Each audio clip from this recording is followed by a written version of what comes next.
पूरे देश में आईपीएस की संख्या बिहार में सबसे ज़्यादा है। इंजीनियरिंग लड़का हम लोग का बिहार में ज़्यादा मिलेगा जी। आईटीआईएन सबसे ज़्यादा बिहार में हो है। उसके बाद भी बिहार पिछड़ा है। हमारे बिहार राज्य के लड़के हम लोग जाकर दिल्ली को, महाराष्ट्र को, गुजरात को कहाँ से कहाँ पहुँचा दिए। आज देखिए पूरा देश में विकास के मामला में हम बिहारी 52वां स्थान पर हैं। देखिए, बिहार में विकास क्यों नहीं हो रहा है, इसका कारण क्या है सर? देखिए, यहाँ पर रोजी रोटी की समस्या है। यहाँ पर आज भी जब चुनाव आता है तो जाति में लोग बंट जाते हैं। यही मेन मुद्दा है। जाति से ऊपर उठकर हर एक आदमी को वोट करना पड़ेगा, तभी हम एक समय जनता के साथ धोखा देते हैं और बार बार वादा करते हैं। जो भी चुनाव लड़ते हैं, चाहे जीतते हैं यहाँ पर चाहे हारते हैं, चुनाव जब आता है तो चीनी मिल चालू हो जाएगा, मोटा मिल चालू हो जाएगा। नमस्कार, आप देख रहे हैं विंसम इंडिया और मैं सचिन शांडिल्य सिद्धांतवादी। इस वक्त मेरे साथ मौजूद हैं मढ़ौरा के उभरते हुए नेता श्री मुकेश कुमार सिंह जी। आज मैं इनसे मिल करके बिहारियों के साथ जो दुर्व्यवहार अनेक अन्य राज्यों में किया जाता है, इसी पर चर्चा करने का प्रयास करेंगे। सर, आपका स्वागत है। आपका भी धन्यवाद। सर, आप ये बताइए, आप राजनीति करते हैं, नेता हैं, बिहारियों के साथ में दुर्व्यवहार किया जाता है अन्य राज्यों में, इस पर आपका क्या विचार बनता है? देखिए, हम लोग लगभग 32 सालों से यहाँ पर 15 साल लालू राबड़ी जी का सरकार रहा। आज 17-18 साल हो गया नीतीश जी के सरकार। जितना भी हम लोग के बिहार में उद्योग धंधा था सब बंद हो गया। हमारे बगल में मढ़ौरा में 4 फैक्ट्रियाँ थी, चीनी मिल थी, मोटा मिल थी, शराब फैक्ट्री थी, नट बाल्टू की फैक्ट्री थी, लेकिन चारों की चारों बंद हो गया। वहाँ का कर कारखाना भी बंद, वहाँ का ईटा लोग लेकर चला गया। यहाँ पर बगल में सिवान जिला में पचरुखी चीनी मिल है, उसको भी बंद हो गया।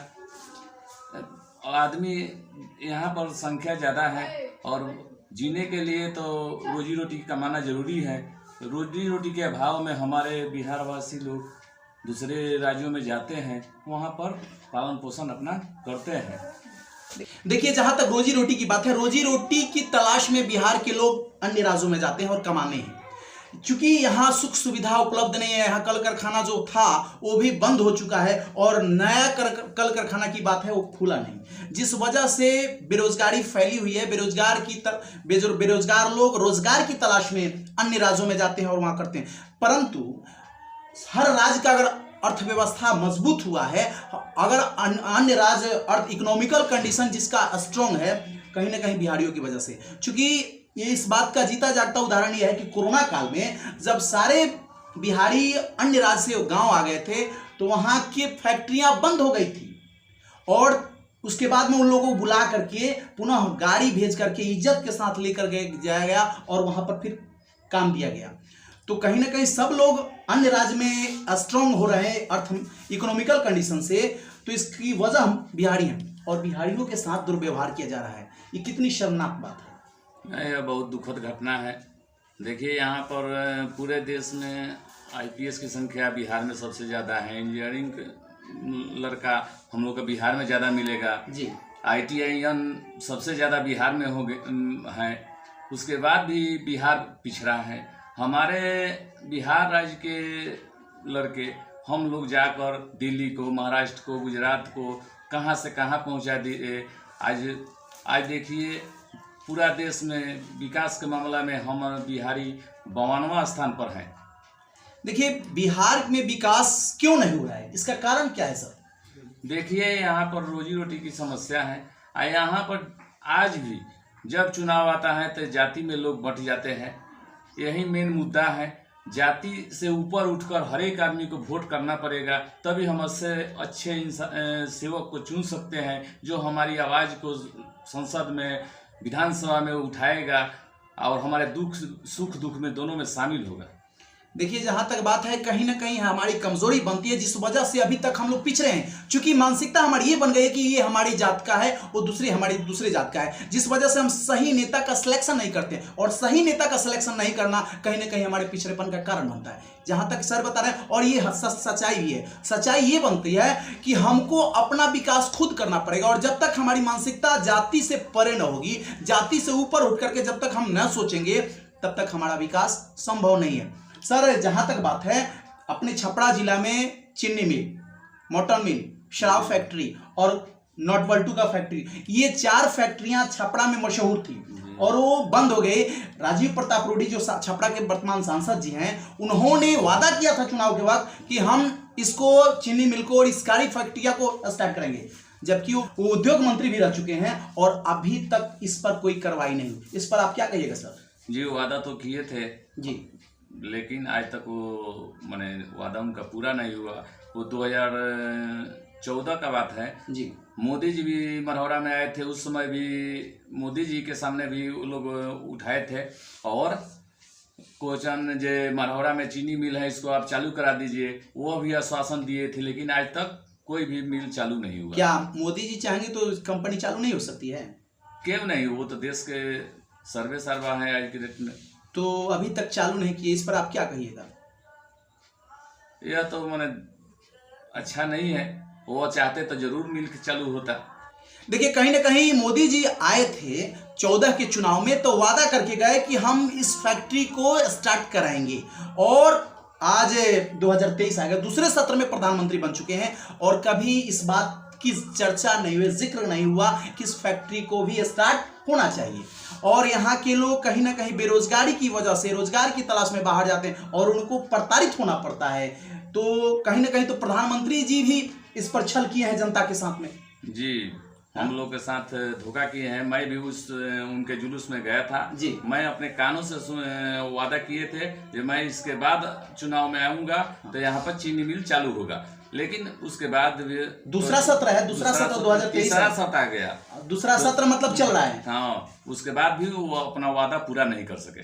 देखिए सर बोल रहे हैं कि दूसरा सत्र चल रहा है, तीसरा सत्र 2024 में आ जाएगा और अभी तक इस पर कोई सुनवाई नहीं हुई, कोई काम मतलब आगे नहीं बढ़ा। ये बड़ी निंदनीय बात है और शर्मनाक बात है कि वादा किए, उस वादा को पूरा नहीं किए। कहीं ना कहीं तो इस सरकार भी, हम लोग जनता जो है, जनता के साथ शोषण करने का काम कर रही है, छल करने का काम कर रही है।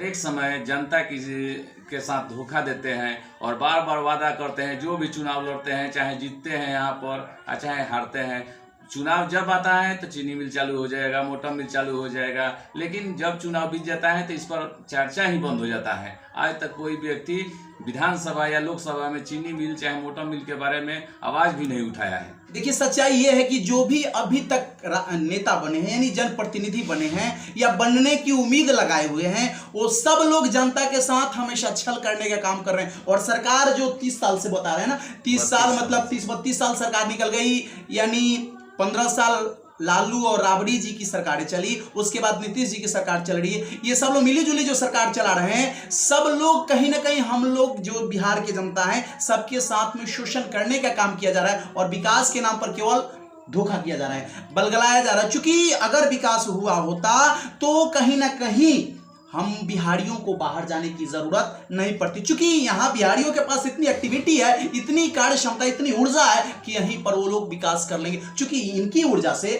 बाहर में जाकर के बाहर की फैक्ट्रियां विकसित हो रही है और बाहर की सरकारें विकसित हो रही है, वहां के राज्य के लोग विकसित हो रहे हैं और खुद अपने घर में नहीं मिल रहा है। कहीं ना कहीं तो निंदनीय बात है सर। यहाँ पर देखिए, सबसे प्रशासन भी यहाँ पर दुरुस्त नहीं है। नेता और प्रशासन दोनों आदमी मिलकर बिजनेसमैन को तबाह करते हैं। उसके डर के कारण यहाँ पर कोई बड़ा बिजनेसमैन बिहार में आने का नाम नहीं लेता है। तो बिजनेसमैन नहीं आने का नाम लेता है, इसमें कौन जिम्मेवार है? हम नहीं, आप कौन? जी, यहाँ नेता जिम्मेवार है, जिसकी सरकार चलती है, सरकार की जिम्मेवारी है, सरकार की फुल जिम्मेवारी है जो उसके संरक्षण में आकर वो अपना बिजनेस फैलाए और कोई गड़बड़ी हो तो वो स्वयं जिम्मेवार ले। तभी क्राइम को कंट्रोल करना हमारा और आपका काम नहीं ना है, वो सरकार की जिम्मेवारी, प्रशासन की जिम्मेवारी, और प्रशासन को संचालित सरकार करती है। तो सरकार अगर इस पर एक्शन नहीं लेती है, क्राइम को कंट्रोल करने का काम नहीं करती है, तो फिर बाहर के जो उद्योगपति हैं कैसे आएंगे? यही कारण है आज तक कोई यहाँ पर उद्योग धंधा चालू नहीं हुआ। अब देखिए सर, आप नेता हैं, राजनीति करते हैं, और बिहारियों के साथ जो दुर्व्यवहार किया जाता है, इतनी बदसलूकी, जानवर के साथ भी ऐसी बदसलूकी नहीं की जाएगी जिस तरह से हमारे बिहारियों के साथ बदसलूकी की गई। और मतलब बड़े चौराहे पर रोड पे पीटा गया है और उसका वीडियो वायरल भी हुआ है, और देख करके सच्चाई यह है कि रोंगटे खड़े हो जाते हैं, ऐसा दुर्व्यवहार किया गया है।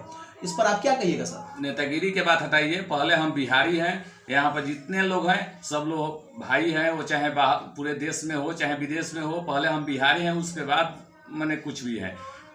अगर बिहारी के साथ कुछ भी होता है तब हम लोग आवाज़ जरूर उठाएंगे। हम दुर्भाग्य है, हम लोग का दुर्भाग्य है कि सरकार अभी तक कोई कदम नहीं उठा रही है।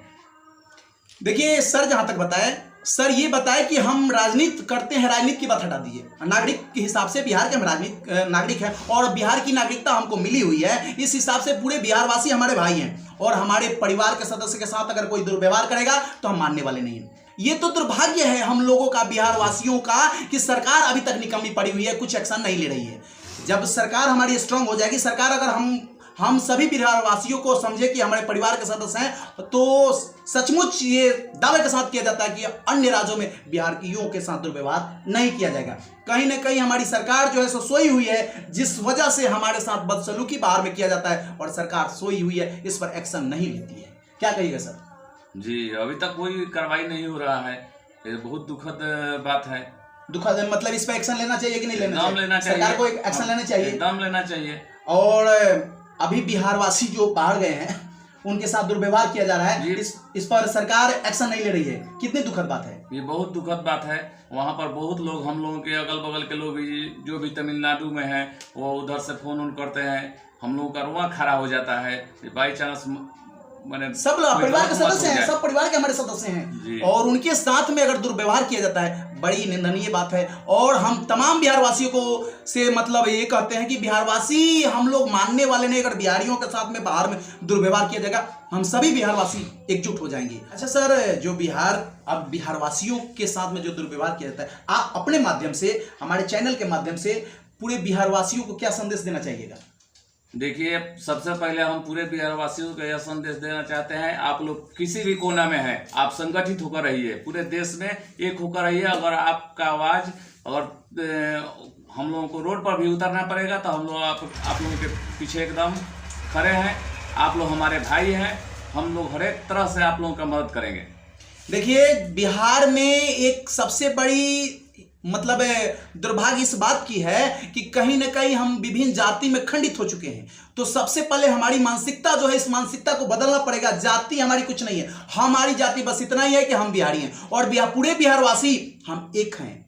और जब हम पूरे अपने तरह से संगठित हो जाएंगे तो हमारे साथ किसी को हिम्मत नहीं है कि दुर्व्यवहार करे। इसलिए हम सभी को जागरूक होना पड़ेगा, सबको एक सूत्र में बंधना पड़ेगा, और जब हम एक सूत्र में बंध जाएंगे तो हर जगह हमको मान सम्मान मिलेगा। और अगर बाहर जाने की क्या जरूरत है, हम लोग प्रयास करें कि खुद का रोजगार, लघु उद्योग है, बहुत सारे उद्योग है जो हम अपने घर में स्टार्ट करके हम जीविका का सहारा बन सकते हैं। जीविका मतलब कुछ ना कुछ हमको रोजगार मिल सकता है, जिस वजह से हमारे जीने खाने का काम निकलेगा। तो कहीं ना कहीं बाहर जाने की वजह से जो हमारे साथ दुर्व्यवहार किया जाता है, इसलिए सबसे पहले हम लोगों को अपनी मानसिकता बदलनी पड़ेगी, और कहीं ना कहीं अपने यहाँ रह करके छोटा सा उद्योग शुरू करें, और खुद अपने यहाँ चालू करके इसको जीने का साधन बनाएं। बाहर जाने की जरूरत है। अगर हम सभी बिहारवासी अगर जिस राज्य में दुर्व्यवहार किया जाए उसको छोड़ देंगे तो वो राज्य अपने आप कमजोर पड़ जाएगा। ये सच्चाई है। चूंकि कहीं बाहर राज्य की इकोनॉमिकल कंडीशन अगर स्ट्रांग बन रही है तो हम बिहारियों की वजह से मेहनत करते हैं हम, और मजा मारते हैं वे लोग। इसलिए सबसे पहले हमको संगठित होना पड़ेगा। और अभी आप देख रहे थे, ये मढ़ौरा कि उभरती हुई नेता श्री मुकेश कुमार सिंह जी हैं, और इनसे मैं बिहारियों के साथ जो दुर्व्यवहार किया गया इसी पर चर्चा करने का प्रयास किया। अब आप कमेंट करके बताइएगा हमारा प्रयास कैसा रहा। और मैं सबसे पहले आप सभी से अपील करना चाहता हूं कि आप विभिन्न जाति में, विभिन्न मजहब में मत बटिए। आप विभिन्न जाति और विभिन्न मजहब में जब बढ़ जाइएगा तो हम लोग कमजोर हो जाएंगे। इसलिए सब लोग एक सूत्र में बंध जाइए, और बस हमारी जाति यही रहनी चाहिए कि हम बिहारी हैं। एक सूत्र में बंध जाइएगा, हम खुद अखंडित हो जाएंगे तो हमारा अपने आप हमारी ताकत बढ़ जाएगी। बस इसी के साथ आपसे अपील करते हुए, आपसे निवेदन करते हुए, जय हिंद, जय भारत।